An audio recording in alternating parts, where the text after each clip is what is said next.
This is VSiN, the sports betting network.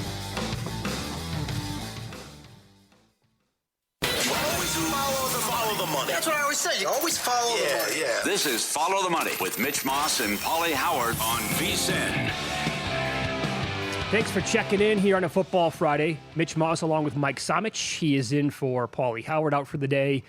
I am in downtown Las Vegas from the Circa Resort and Casino. Mike is in beautiful Santa Barbara, California. Busy hour coming up.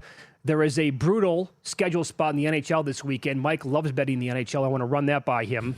We'll talk SEC title game and conference title weekend with Drew Butler, who is a former Georgia Bulldog, coming up in a half an hour, and more on the NFL. But right now, I've been waiting for this conversation. I was hoping that this gentleman would come on the show for like 2 or 3 weeks as John Accorsi joins the program, and he is on the Progressive Guest Line. He owns 4 entries out of the remaining, 45 that we have in Circa Survivor. His entry name is called Accorsi, but this is a fascinating story with an incredible path that we can't wait to discuss. John, thanks for the time today. How are you? I'm excellent. How are you guys? Doing really well. So let's start. Have you been playing Survivor pretty much your entire life, and have you played Circa Survivor since year 1? Both kind of. I'd say I played it occasionally throughout the years, but since the inaugural year in Circa, I have. You have. And then do you get the full allotment of entries, 10 per person that is allowed here by the book?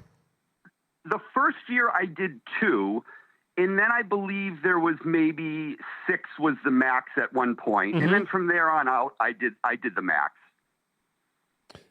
Now, John, you mentioned when we were at the break here, this isn't your first deep run in Circa Survivor. Tell us a little about your history here in Circa and how deep you have made it in the past. So the first year I had 2. I lost one on the first week, and then the other one, I was the last group knocked out. I believe there was 35 that made it to the end, and I think all those people won the last week. So there was 7 that got knocked out.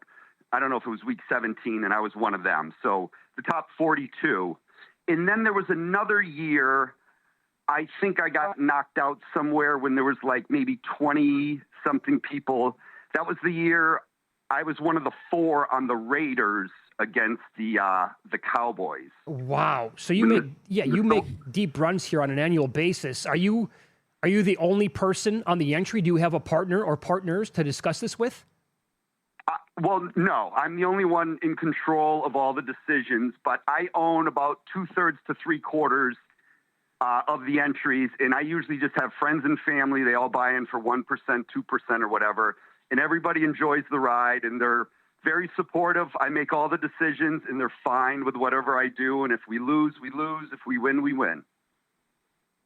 Now, I'm sure if this was friends and family that your Thanksgiving became a lot more interesting, because that's really where this story gets interesting. You had 4 entries left, and you decided to go on 4 dogs. Was that the plan heading into that Thanksgiving week? Did you want to try and find some variance there, or did you just end up with having to go with all 4 of those dogs?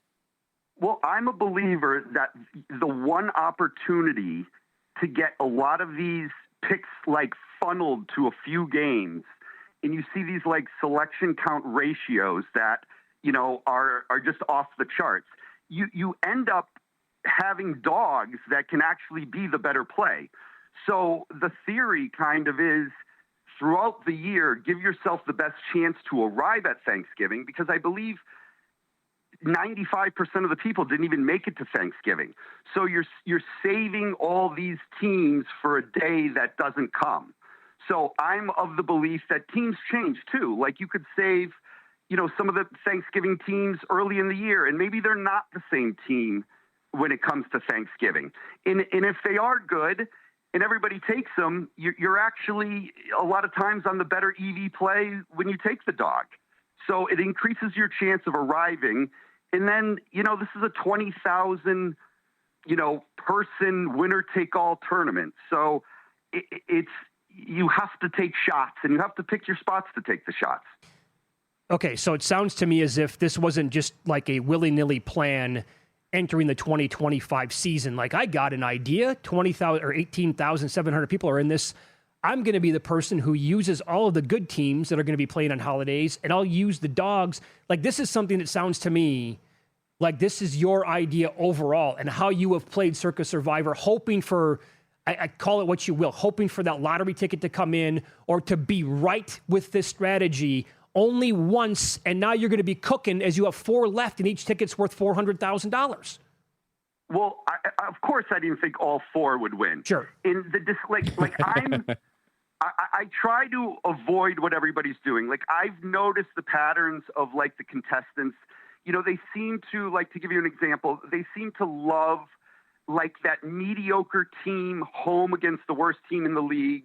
You know, it makes sense to them, but it makes sense to everybody else, too. Mm-hmm. There's no future value.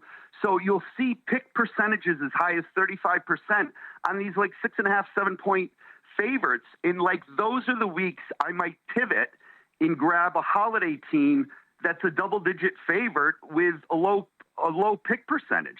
You know, so all you're doing is you're just trying to maximize. You know, everybody's like, well, you need a good slate for Thanksgiving. Well, you need a good slate for week 4. You need a good slate for week 8. You know, you have to arrive there in order to get past the holiday.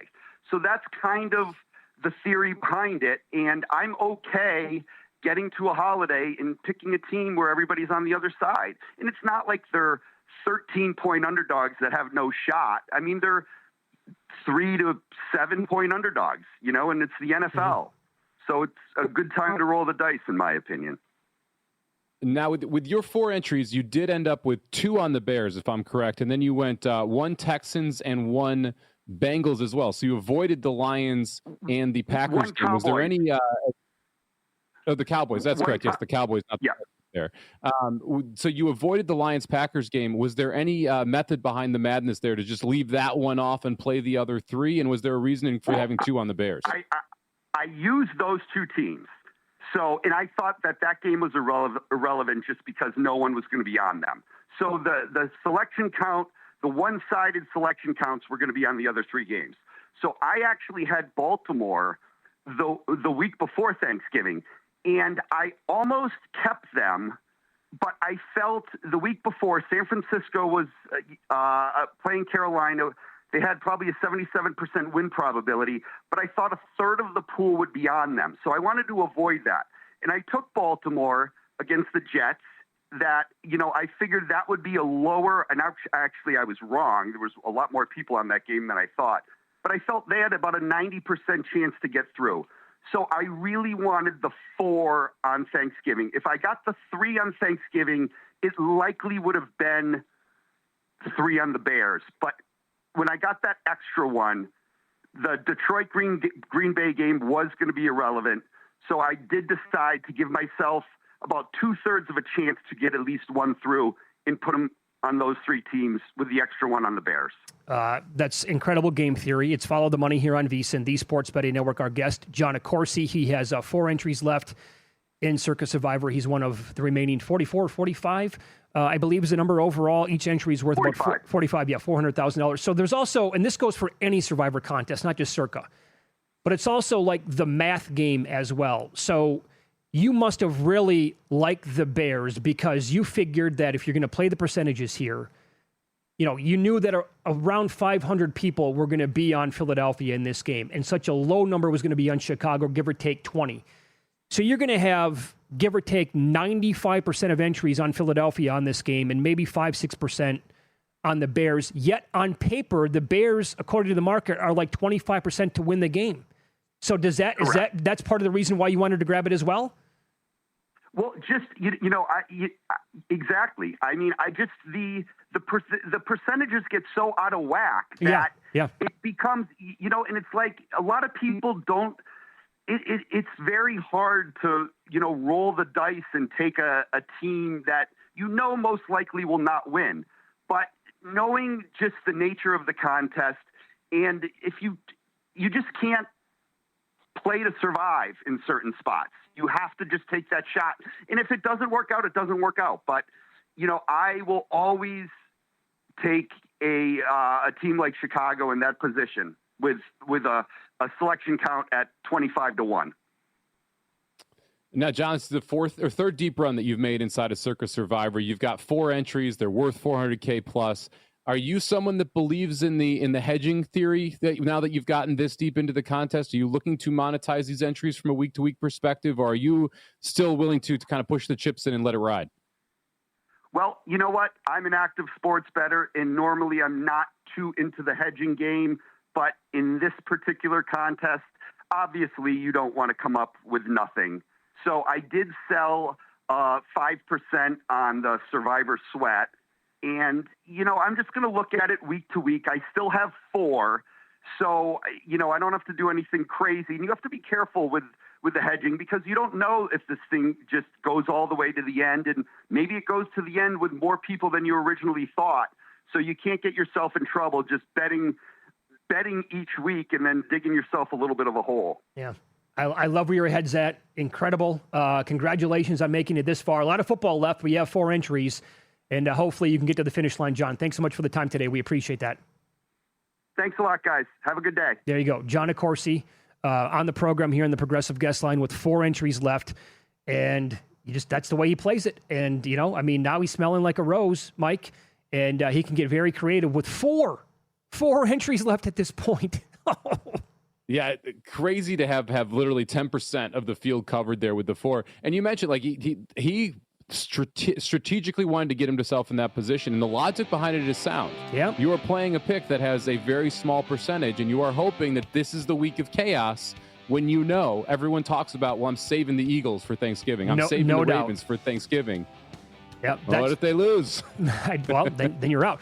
There is a brutal schedule spot coming in the NHL. Mike loves betting on hockey. We'll run this by him to see if there's a bet to be made.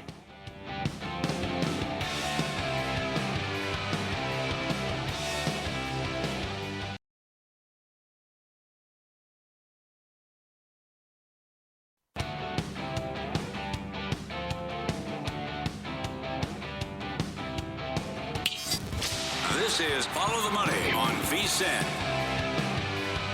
Welcome aboard. We are live here on a Friday. Mitch Moss live in downtown Las Vegas. Mike Somich on the program, filling in for Paulie today. Mike, you love betting the NHL. And you love betting on plus prices. So that's either going to be like a dog, for example, or you love finding those puck line bets to bet on a nightly basis, don't you? I do, yeah. NHL, I think, is one of to me, it's the stepchild of the sports. If you're looking at it from a betting perspective, not as many people wanting to get involved in the NHL market. I actually think that's a positive. Like in college basketball, I love betting smaller conferences. The books just aren't paying as much attention. The liability not nearly as high there. The NHL, to me, the lowest liability for those books of any major sport. And I love the fact that analytics have changed the game and we have not seen the full adjustment, specifically on the puck lines, as you mentioned. We have teams pulling their goalie with as many as 4.5 minutes if you're talking about the Islanders and Patrick Roy. And yet the puck line pricing has not adjusted as drastically as you would expect over the last 4 or 5 years when this analytics side has turned around. So it's a fun place to play puck lines where you can lay the goal and a half and you're going to get that empty opportunity at the end, or to play the dog because they're going to give themselves a long power play at the end to try and tie the game if they are down. So it just creates more variance, which creates a better plus money price environment. So there is something that we've talked about on Follow the Money going back to many, many years ago when we were doing mornings. And it was when the late, great Dave Malinsky would join the program. And he was so sharp, and he would have this angle, and it could be the NBA, the NHL, Major League Baseball. First came back from a team on a long road trip. Like baseball would have to be around 9 games, so 3 different cities. NBA, like 6 games or so on the road, spanning 10 days, 2 weeks. NHL, like there's an example tonight. I believe it's Vancouver. It doesn't really qualify. It's only a 4-game road trip. But last night there was one. Ottawa was back first time in like 2 weeks. And it doesn't mean you automatically fade the team, but maybe it could be part of the handicap, right? They're back at home. They don't have a big break. They got to go out there and play right away again. They're with their kids, their family. They're finally resting. And they come out and, once you know it, they lose the game outright first time back. And it happened last night. The Rangers got Ottawa by a score of 4-2. There is a spot, not tonight, but tomorrow. And great observation. You can always email the show, ftm@vsin.com. This is from Eric. The spot is tomorrow for Winnipeg because they actually have a game tonight against Buffalo. Last check, Buffalo is around plus 112, plus 115. But he's looking at it tomorrow against the Oilers. And here's the reason why. Winnipeg's schedule. Go back to November 26th.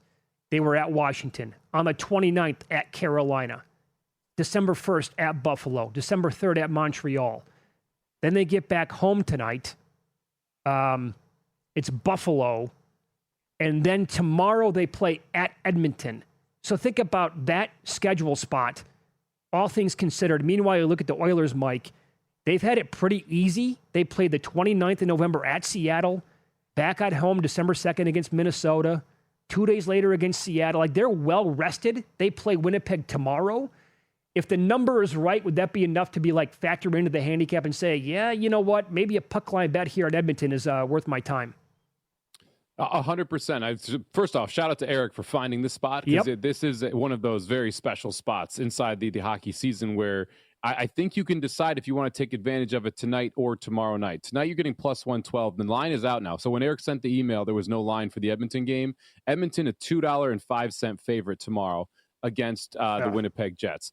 Tomorrow's game is a worse spot holistically, right? Where it's like, okay, you're back. Now you have to go right on the road again. It's a second night of a back-to-back. You're flying back from the East Coast prior to it. Not that far of a trip from Winnipeg to Edmonton, about 2.5 hour plane ride. I actually like tonight better. Okay. I like the idea of catching the plus 112 more than laying the goal and a half with Edmonton. And here's the other reason. We have the backup goalie starting tonight. Correct. For Winnipeg. So Comrie going to be in the net tonight instead of Hellebuck. Hellebuck, one of the best goalies year in and year out in the NHL. You're already getting the sense of which game they're telling you is more important for the team, which game they're more likely to play hard for. But based by just putting the backup goalie in, it tells you the mentality here that, because generally first night of a back-to-back in the NHL, it is always the starting goalie. The second night of the back-to-back is always going to be the backup goalie unless one of the games is thought to have higher priority. This game is out of conference.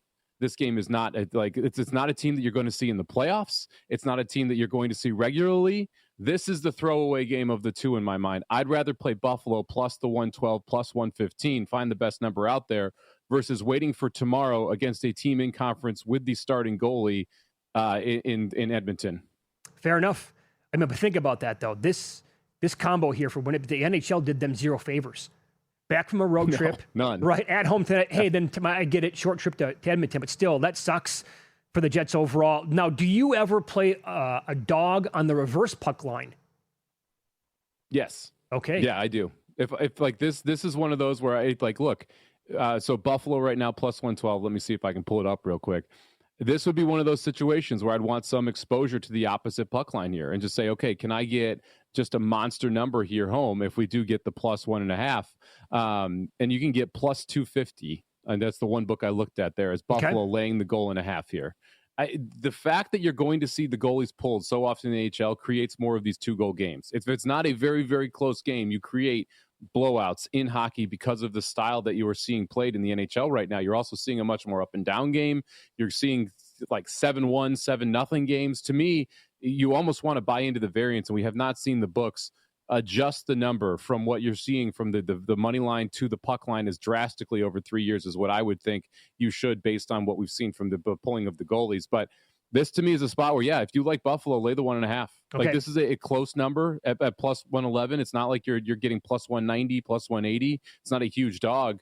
I don't mind taking a shot here and playing, 3/4 of a unit at plus 115 and another quarter of a unit at plus 250 minus 1.5. I think so. That's going to make your account for tonight.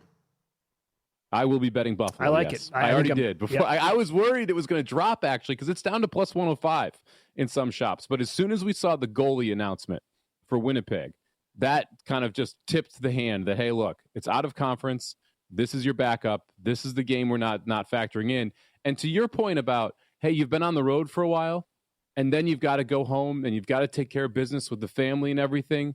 Imagine if in the back of your mind, I'm flying back out after this game. Sure. You're not going to see your family again. This is the one day you have to get things done, and then you are gone again. I mean, to me, that's like the ultimate version of that angle. Yeah, you're not kidding. Okay, so overall on the card tonight, some other games as well. Did anything else make the portfolio here on a Friday?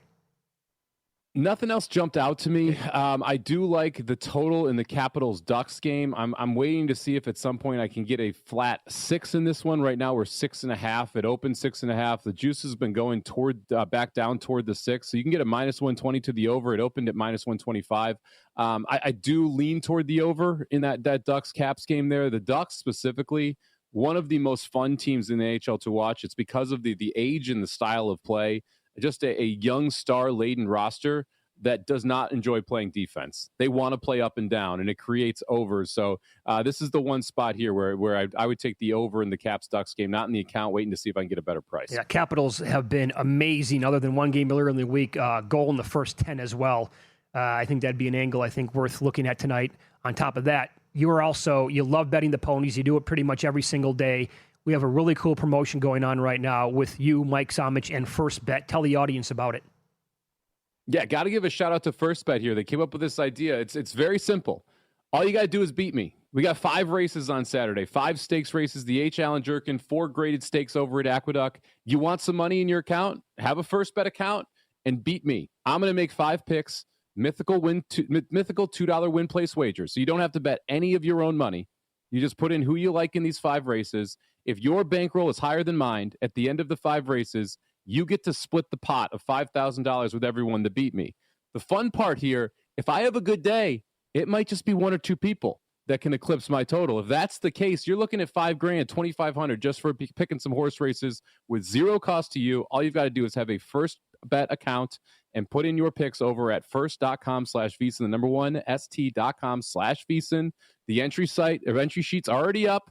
You got no excuse. Go get them in there. It's live until first post tomorrow of those 5 stakes races. And if you want picks on them, check out VSiN at the Track. We covered all 5 of the races on the podcast. You can get it over on Apple or Spotify. Very good. Can you give out a horse not running in those races? Maybe a little bit later on today or something else that you have your eyes on here?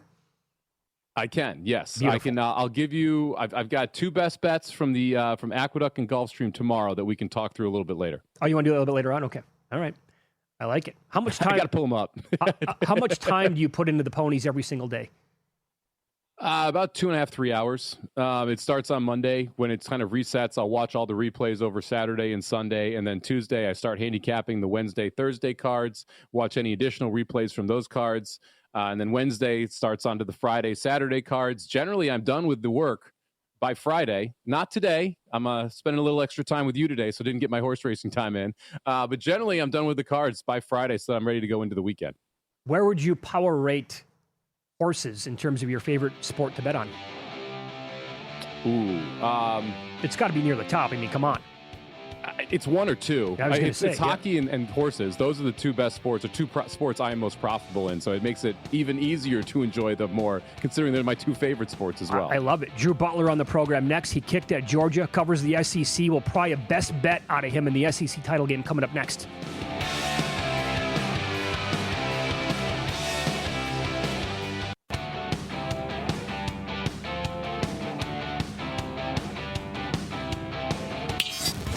This is Follow the Money on VSiN.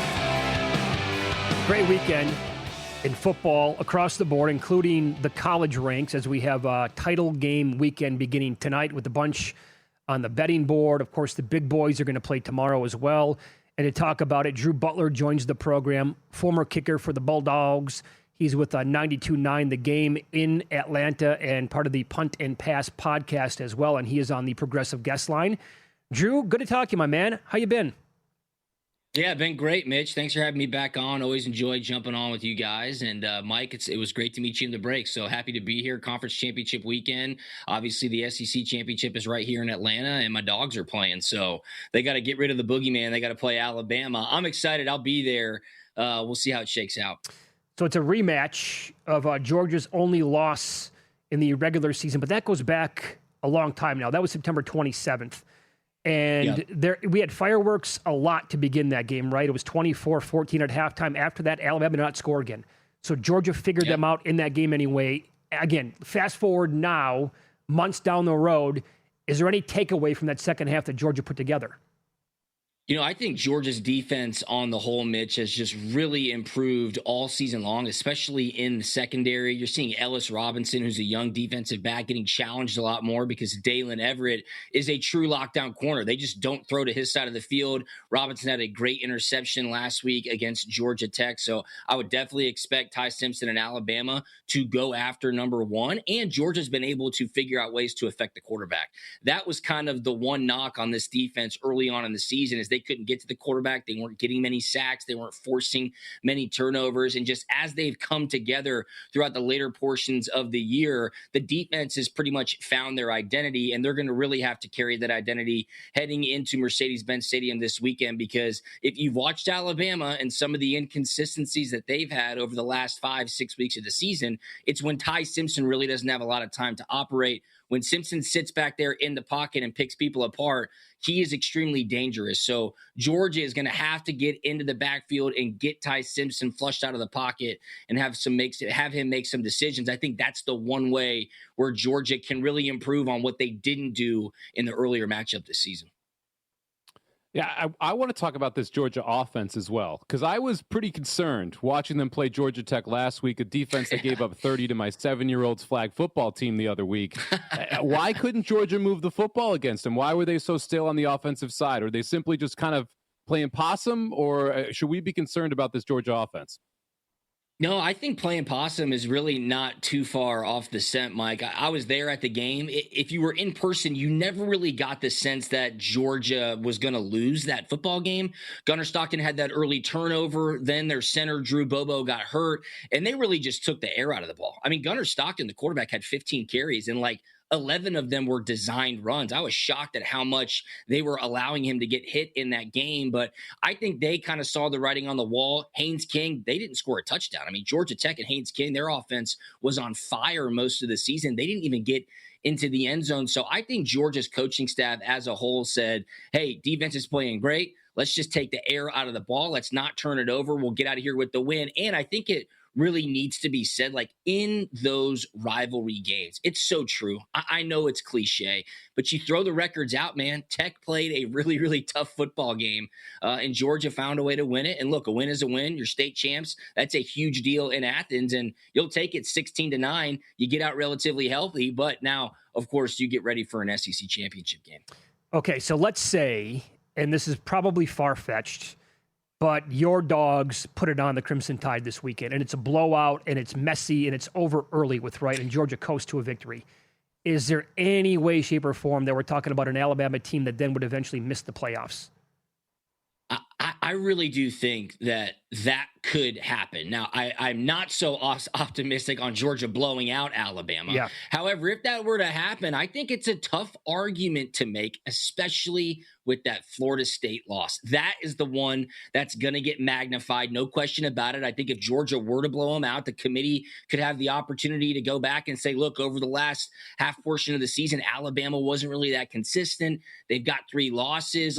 That's going to be the flashing red light on their resume, is that week 1 loss to Florida State. And that is a horrible loss. I mean, that's the worst loss in the top 10 of the college football playoff rankings if you take a look at it right now. And then, of course, you'll have teams with 2 losses just screaming from the mountaintops saying, no, you cannot let us in. And people always say, look, you got to set the precedent of not penalizing teams for playing an extra game in your conference championship.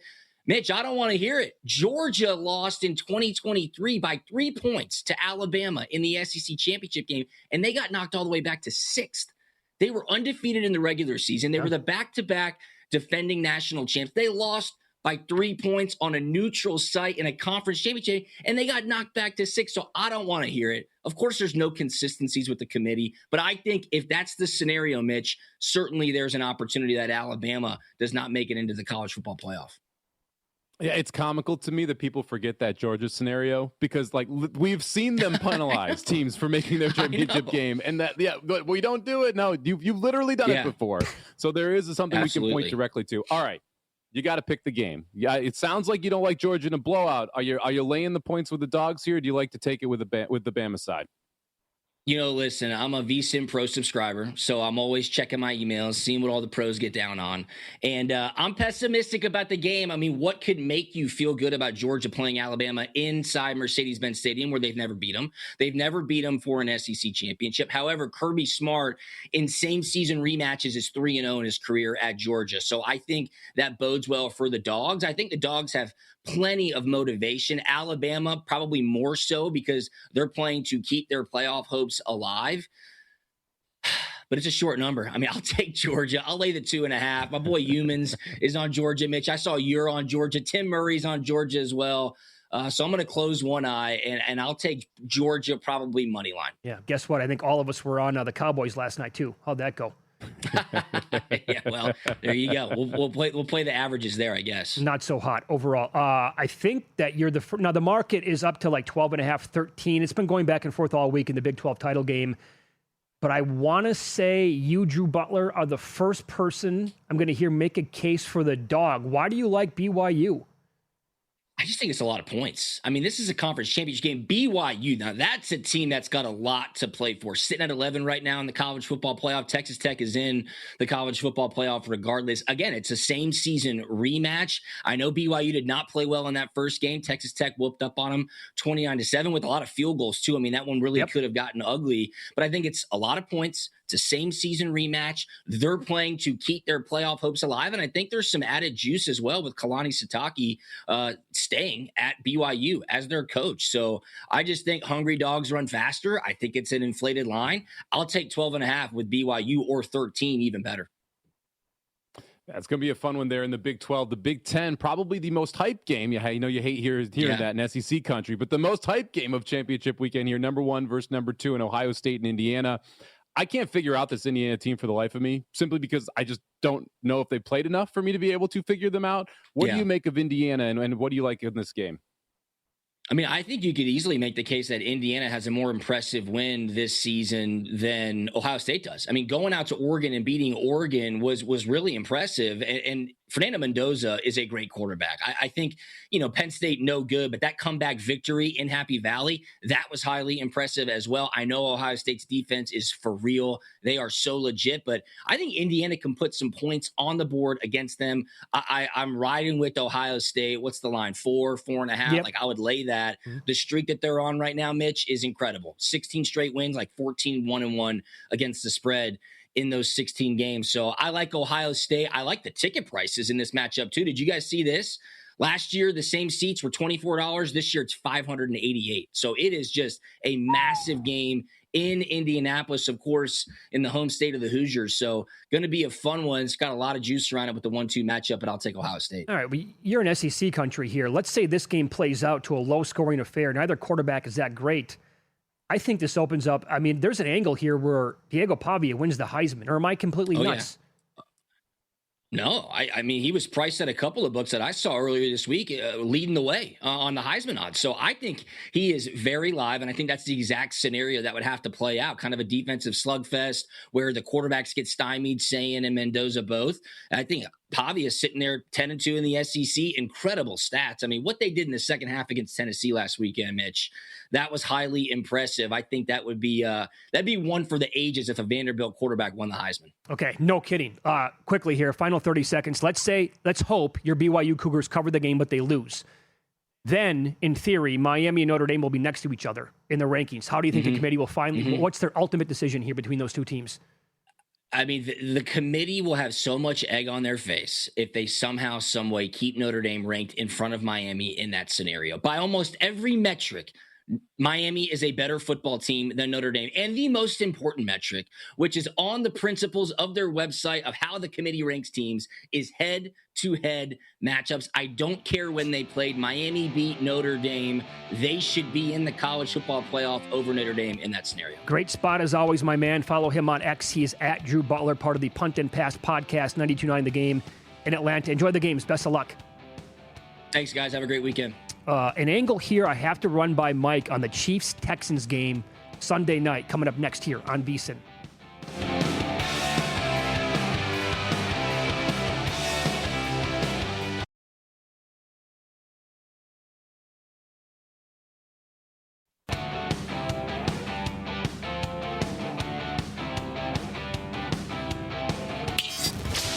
This is Follow the Money on VSiN.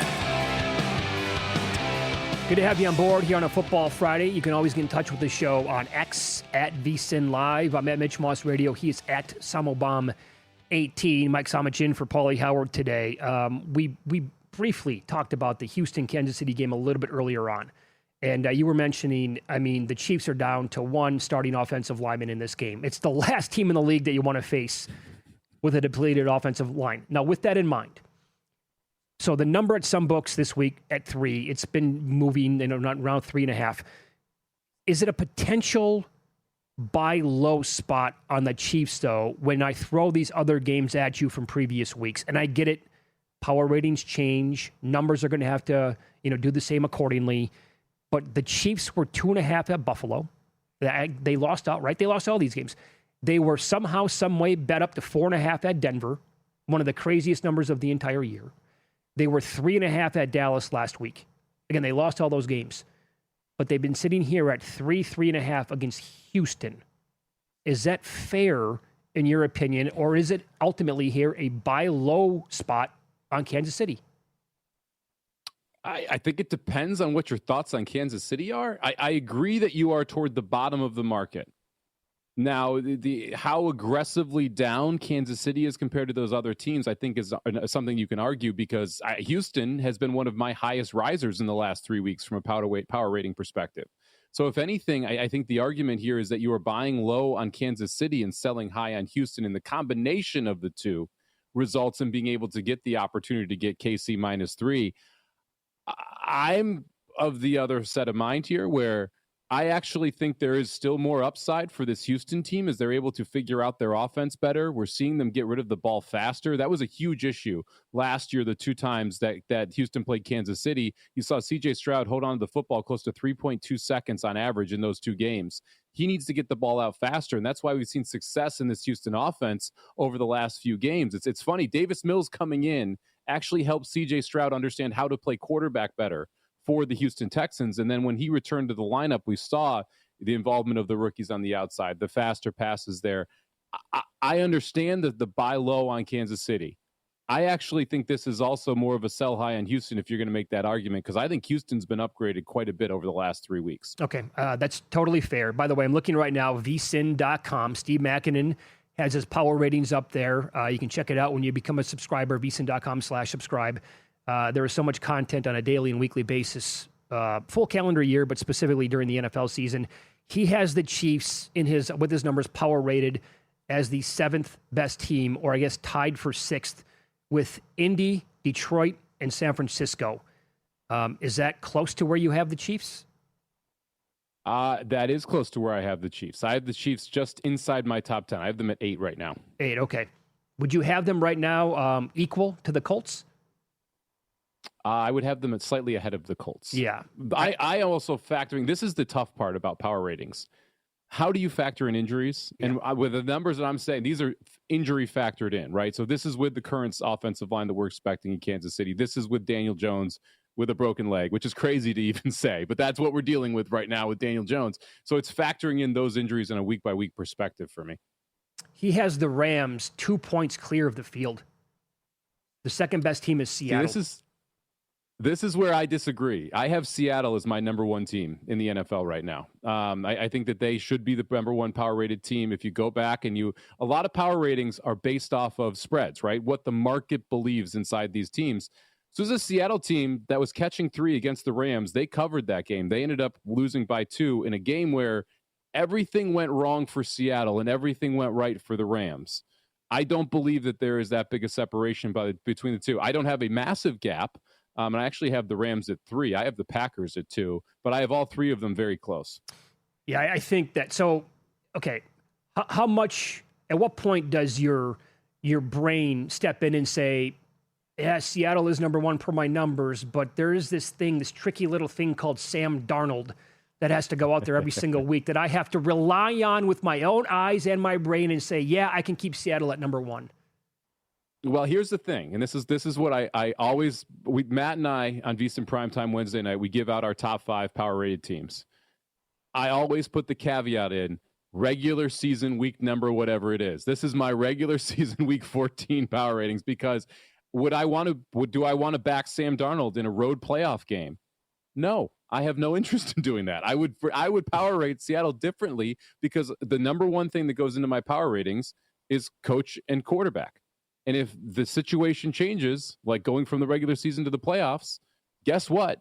Darnold's rating is going to change. That's going to affect the overall Seattle rating. And so it's one of these things where, to me, I understand where people are very rigid inside their power ratings. They don't want to make too big of moves because they don't want to go off market. I get it, but the point of my power ratings is not to be on market. That's what the market's for. The point of my power ratings is trying to find places I disagree with the market so that I can then try and capitalize on that financially. So it's interesting as it ebbs and flows, but I'm willing to make adjustments for things like the playoffs. And I know some people don't believe that you should just take the data and move forward with it. To me, the data is different when you get into a more higher pressure, more tense situation. Well said. And I think this also speaks to obviously how important the quarterback position is with how good Seattle is overall as a team. And people are going to have their question marks, of course, about Sam Darnold. Imagine if you just flipped the quarterbacks from Seattle and the Rams and the downgrade the Rams would have. And meanwhile, like the rocket ship that the Seattle Seahawks would take off on. Like they would clear with an upgrade at quarterback, right? They would clearly be the number one team in the NFL. Yes, they would easily be the number one team. We're talking about multiple points if you had a quarterback that you truly trusted game in and game out and could trust in the playoffs. No doubt. Yeah, Stafford would be a 2.5, 3-point upgrade. So, by the way, what you said about Green Bay, I'm very intrigued by that because if you go back 1 week today, Paulie and I were doing a segment we call Do You Concur? And I said to him, if we get that Jordan Love every single game, the one that played on Thanksgiving Day against Detroit, then the Packers are the best team in the NFL. And I asked him if he concurs. The problem is, again, you don't, but imagine if we did. Like if that Jordan Love showed up and played like that, and he's not the guy dropping back to pass and throwing it into triple coverage 48 yards down the field, I'm pulling my hair out watching these games. I think Green Bay would be as good as anybody. It's funny you mention it. I have, if you go back and you look at the preseason guide, Green Bay to win the division, Green Bay to win the Super Bowl, Green Bay to win the NFC, all at the pre-Parsons numbers. I am as big of a Green Bay fan this year as you will find out there because of the future liability I have toward them. I will take it a step further. It's not just Jordan Love. I wish I could see this whole team play every single game like they're playing the Lions. No kidding. Week 1 against the Lions. The Packers that played week 1 against the Lions is the best NFL team I have seen all year. I have not seen that team in the subsequent 13 weeks. Where have they gone? Why can't I get that football team back? That, to me, is really the biggest issue with this Packers. It's the lack of consistency. Now, I don't know if it's they don't get up for games, which seems wild to me that you wouldn't be getting up for primetime NFL games. I don't know if it's a lack of concentration in certain spots, if the ability to try and flip the switch. I don't know what it is, but I want that week 1 Packers team back because that could be the best team in football. And to your point, when Love is playing well, this is a very good offense. They just need the receivers to catch the ball and Love to play inside himself. And it's a top 6, 7 offense in the NFL. Yeah, I don't disagree. I mean, so again, right now, I would absolutely have the Chiefs ahead of the Colts based on Daniel Jones, the injury to the leg. By the way, his rushing yards prop is now on the board at several books. Do we think he's going to take off? He didn't last week, Mike. Is he going to take off to the tune of getting over 7 yards? It's 6.5 at several books right now. Is he going to rush for that many yards coming up against Jacksonville? See, it's funny. I like one of these quarterbacks over, and so I wasn't sure if you were talking Daniel Jones or Patrick Mahomes out there. I like Jones to the under, and we'll get to the Mahomes over here a little bit later. But Jones to the under to me makes much more sense with what's going on with his leg. And they're not designing runs for him anymore. They're not having him sneak anymore. They've kind of tipped their hand that they just want him to be a pocket passer till he gets healthy. The problem is time's running out. They need to win football games, and he doesn't win football games from the pocket. Yeah, that game's going to put my head into a pretzel on Sunday because I am as low on Trevor Lawrence as I think any human being can possibly be. Warren Sharp is as well. Oh, we should have a T-Law trash session. I hate Trevor Lawrence. I can't stand him. I feel like I'm the lowest person in the world on Trevor Lawrence. How low can you go? We'll talk about that later on. Make the holidays unforgettable with Omaha Steaks. From holiday roast to hand-selected gift packages, Omaha Steaks delivers top-quality meats and memorable gifts that bring everyone together. Every steak is perfectly aged and hand-carved for exceptional flavor. And right now, as a VSiN exclusive, you're going to get 16 free smash burgers with any order of $129 or more, plus 50% off site-wide. Visit omahasteaks.com/vsin. That's omahasteaks.com/VSIN. Minimum purchase may apply. See site for details. Up next, Julian Edlow's going to join the program from DraftKings. We'll discuss a bunch of bets for conference title games. And a very impressive streak came to an end last night. This will really put some perspective how incredible it was. Follow the money on VSiN, the Sports Betting Network.